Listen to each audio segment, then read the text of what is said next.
I heard an interesting presentation on the guild system, which is what predated the current employer-employee paradigm that we've been in. So you would be an apprentice to a master, and you would progress to be a tradesman, and then eventually a master yourself. There are different terms for different guilds, like journeyman, etc. So you wouldn't be paid very much, but you would get provisions, everything you needed to survive while you were in training. And this was all in the anticipation of being taken care of as you age. This was usurped partly by technology and partly by new opportunities, a new system. So imagine you're a young person, needs to work. Your previous thought was, oh, I will go into a carpentry guild and work my way up so that I can do honest work and be taken care of when I can no longer work.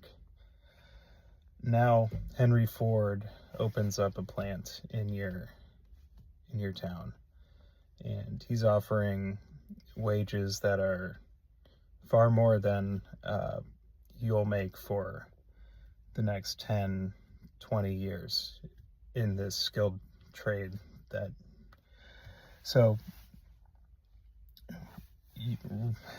I can see how that's a very tempting offer, and you don't need skills.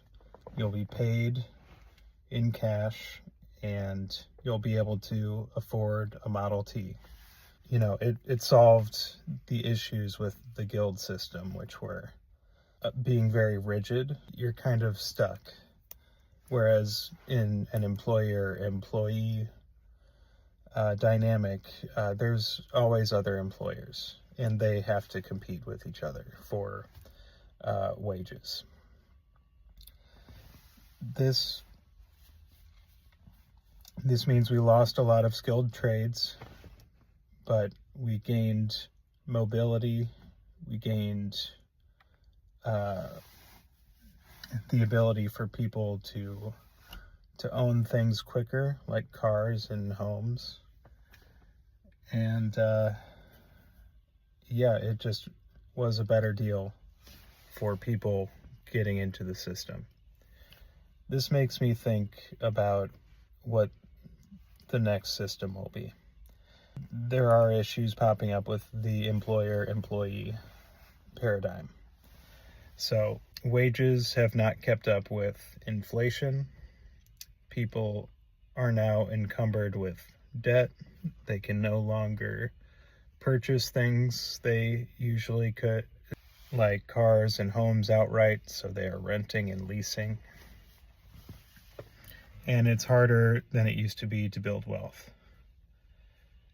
So just like Henry Ford introduced, the new paradigm of unskilled labor, assembly line working, we now have a new technology, AI and robotics, which can take the place of much of the work, the knowledge work, and soon physical work that is now most of our labor. So the new system has to solve these problems and be tempting for the younger generation. I have some ideas. One would be that you, in exchange for some labor or a buy-in, you could have access to a network, and that network has